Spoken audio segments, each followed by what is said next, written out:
foremost, I want to give all praise, honor, and glory to Yahweh, Bahashem, Yahawashi, Bahashem, Rakakadash. Yahweh is the name of this world ignorantly calls God. Yahawashi is the name of this world ignorantly calls Jesus. Bahashem means in the name. Rakah means spirit, and Kadash means holy. That's on the Paleo Hebrew. I also want to give double honors to the elder bishops and apostles of the great millstone that taught me this truth. Today I just wanted to make a quick lesson on the road, right, through the Spirit, right, go into how we're living in some very beautiful times, right. It's lucky that I can't have the camera facing at me. It's just too dark in the car, but the point of the video is that we are living in some beautiful times, right. This lesson was inspired through the video of Apostle Umar, and he just posted with the same title, right. And I was watching it, I'm like, you know what, I might as well hit the button and go into it before I watch the video, okay? But pretty much, like I said, it's third time, we are living in some beautiful times, okay? Here it is, we have news, right, kicking off daily, going into how Lebanon, right, Hezbollah, okay, Iran, Iraq, all these nations are turning up, right? They're preparing for a great onslaught. Okay, here we have Hezbollah. Tomorrow is going to come with a great speech, right? As they're going into, he's going to come out with a great speech. And I can bet you in that speech, he's going to go into how he's going to destroy Israel, okay? And how the eastern countries are going to turn up and destroy Israel completely, okay? And we know that this is Bible prophecy. This has been ready to happen, okay? So seeing all these prophecies come to pass, okay, seeing Jake, right, that's another point, seeing Jake wake up to the fact that they're Israelites, we're living in some beautiful times, okay, because a point I like to think about is that here it is, you have the apostles, right, the elder bishops, the great millstone, that have been out here 40 years, okay, preaching the gospel, okay, and throughout all these years, right, there were points where nothing was happening, okay, but they were still going out there diligently doing the work, staying on fire, okay, doing what they've been predestined to do ultimately, right, doing what they've been commanded to do, okay, and they've been doing it while there's nothing going on. And here it is, right, us new brothers, right, recently, I woke up last year, okay, woke up to the truth, right, Spirit was on me to eat the whole roll and to go out there and teach, okay, and here it is, we have all the prophecies, right, majority of the prophecies, right, starting to kick off. Okay, so just understanding that, right, with that point, hey, right, it's beautiful, okay, and that's why we give double honors to the elder bishops and apostles, because they've been doing this when there was nothing to even see, right, when people were just looking at them, right, saying World War III is coming, right, it's going to come by Israel and Palestine, right, people would look at them saying that, right, and they'll just laugh, they'll mock, because it was so far out that nobody was able to see it. Okay, but here it is, 2023. Right, your regular American can see what is going on. And they can see the beginning of World War III and how it's coming. Okay, and that's proof. Right, the elder bishops and apostles are the true prophets of Yahweh Bahashem Yahawashi. Right, Lord willing, me too. If I endure to the end, if I keep pushing. Okay, and man, that's a beautiful thing. Right, beautiful times we're in. Right, because I think I'm gonna go into that point of this lesson. Right, more importantly, that, right, having this truth is a true blessing, okay? Having this truth is a true blessing. And once you understand that, and when you understand that not everybody's supposed to get this knowledge, not everybody is supposed to understand this, right? Especially understand all the prophecies and go out there and teach, right? If you're in that line, it's a beautiful thing, okay? Because as it says, 1/3 of the nation of Israel is going to be completely destroyed. And that's Zechariah chapter 13, verse 8 and verse 9. Right? 1/3 of the nation of Israel, 1/3 of the nation of Israel is going to be saved, and 2/3 are going to be destroyed. Got that backwards, slip of the tongue. Okay, and I was doing some calculations, okay, and 33% of the United States population, right, I went on ChatGPT and I searched up, what is the percentage of Latinos, Negroes, and Native Americans in the United States, right? And instead collectively it's 33%, right, which is 1/3. That's spiritual, right? But the point is that 33% out of the entire United States population is Jake, okay? And that's not even counting Israelite foreigners, right? You have so-called white people, Edomites, or no, so-called white people that are actually Jacob, right? So if you bump the number up, let's say 36%, okay? Out of that 36%, 1/3 is going to be saved. So 12%. So out of the entire nation, the United States of America, right? Only 12% of the people are going to be saved. And that means 88% of the rest, 88% of Americans are going to get destroyed. Okay? They're going to get completely destroyed. So just off that basic math, right? You understand that this is a very precious thing and not everybody is supposed to get it.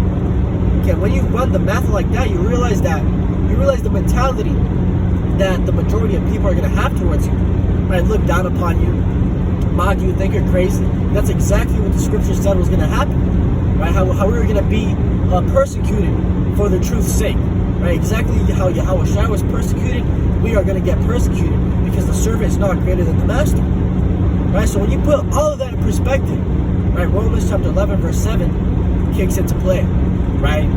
What has Israel? No, it goes according. It says, Israel hath not obtained that which he seeketh for, but the election hath obtained it, and the rest were blinded. Right? He gave them ears that can't hear, and eyes that can't see. Okay, and that's according to His will. So back to the point, the fact that Yahweh Ba'Hashem Yahushai looked down upon the entire world of Jacob, right? All the Israelites have looked down upon you and saw that, hey, I'm gonna give this man the truth. I'm gonna give this woman the truth. Okay? He saw that you were, he called you, okay? And Lord willing, you could be chosen. So just the fact that you were called to understand this word, hey, you gotta hold on to it. Okay? You gotta hold on to it because, as it says in Esdras, right? Many in this time, right? There's many more are going to perish than those that be saved. Right? We're going to enter some times where we're going to see people dying left and right, constantly. As it says in Psalms, the 91st chapter, right? 5,000 shall fall at that left side, 10,000 on that right, but nothing shall touch thee. And that's going to the elect.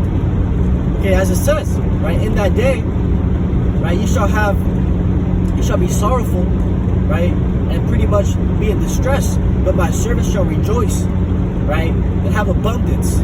Right? They're going to have more than enough. Okay, going into how the elect are going to be preserved. Right? How we're going to have food. We're not going to have to worry about anything. Right? Because as it says, because thou hast kept the word of my patience, right? I will also keep thee out. Salaki. It says, because thou hast kept the word of my patience, I will also keep thee out of the hour of temptation. Okay? So I've been hitting all these scriptures to establish the point that this truth is precious, right? This truth is precious, right? And we're some beautiful times, especially if you know this truth. It's even more beautiful times, right? Because that's the point. Is that let's get into that topic, right? Let's get into that topic, right? These times that we're entering into, right? They're only going to be beautiful for the elect, right? For those that know what's going on, okay? Because I was talking with someone, right? And I was just hinting. Right, going into how, because I told them, right? I told them as soon as this kicked off, World War III is coming, Israel, Palestine, this is the beginning. And they just disregarded it, right? And then they were talking and they were going into how, wow, right, World War III is coming, right? I told them, I believe, speaking as a man, the economy is going to collapse before this year ends. And he said, why would anyone want the economy to collapse, right? That would be a terrible thing, right? But, hey, the elect, we want this place to go down. We want the economy collapse, right? Because we know that once this place collapses, the kingdom of heaven is established, right? And the faster this economy collapses, the faster they push in their digital system, the faster they push the chip, which is the mark of the beast, right? And the faster the elect get delivered, and this place gets completely destroyed for the abominations that have been committed on this land, right? And that's the mentality the elect are going to have. That's why we say these are beautiful times. Right? Because the prophecies they are speaking, and they're speaking very loudly, how it says in Habakkuk chapter 2 and verse 3, right? Though it tarry, wait for it, because it will surely come, it will not tarry, right? For at the end it shall speak, roughly paraphrasing. And right now we're at the end, and it is speaking, right? The prophecies are speaking, right, in full blast, right? Volume turned up all the way, okay? And if Yahweh Shai is open your eyes, you're gonna be able to see it, right? And in the full effect, full grandeur, right, of what's going on. So, back to the point, we're living in some beautiful times, as it says in Romans, knowing that now is a high time to awake out of sleep, for now is our salvation nearer than we believed, right? Now is our salvation nearer than we believed. Here it is, we have, when Yahweh Shai was on the scene, right, the apostles, the believers, they thought that he was coming back to set up the nation of Israel, right, to bring the kingdom of heaven, right? And he was asking them, are you going to bring back the kingdom of heaven? And he said, I think it says, that's not for you to know right now, okay? And they were pretty much vexed, right? Because here it is, they're catching hell under the Roman captivity, right, under the Romans, right? And Yahweh Shai tells them, right, that's not for you to know, right? The time is not yet, okay? And you can just, man, you can just feel it, right? You're waiting to receive salvation, and your Savior tells you, not yet. You got to go through this for 2,000 more years, okay? You're going to be vexed, right? They didn't know the timeline. Here he is, we're at 2023, right? But they were vexed. But when he came on the scene and when he left, that was the beginning of the end, okay? That was the beginning of the end, because if you go to Esdras, right, Esdras asked, okay, how far are we from the end? Right, roughly paraphrasing. And he said, he said, as this piece of water, this droplet, is to a wave, is to an ocean, right? That's how many prophecies are left, right? Going into that drop, right? That's the amount of prophecies left compared to the ocean, which represents that a lot of the prophecies have already came to pass, right? And we're at the latter end. So here it is, 2,000 years later. How much more closer are we to salvation? Okay, how much more closer are we to seeing the kingdom of heaven? Okay, and when you put that all into perspective, hey, we're supposed to be rejoicing, right? We're supposed to be going even harder, okay? Because the harder we go, right, the more we secure our salvation, right? The more we build up that foundation for Jacob's trouble, okay? Because that's one of the reasons why we learn, right? We build ourselves up. So when shit hits the fan, right? Isaiah 33:6, wisdom and knowledge shall be the stability of thy times, right? When shit hit the fan, right, we know that what we believe in is the truth, okay? That everything going on has been written, right? That's the ultimate faith booster, knowing that what you're going through has been written, and that if you believe, you've been believing the entire time as it's been written, you're going to receive salvation, okay?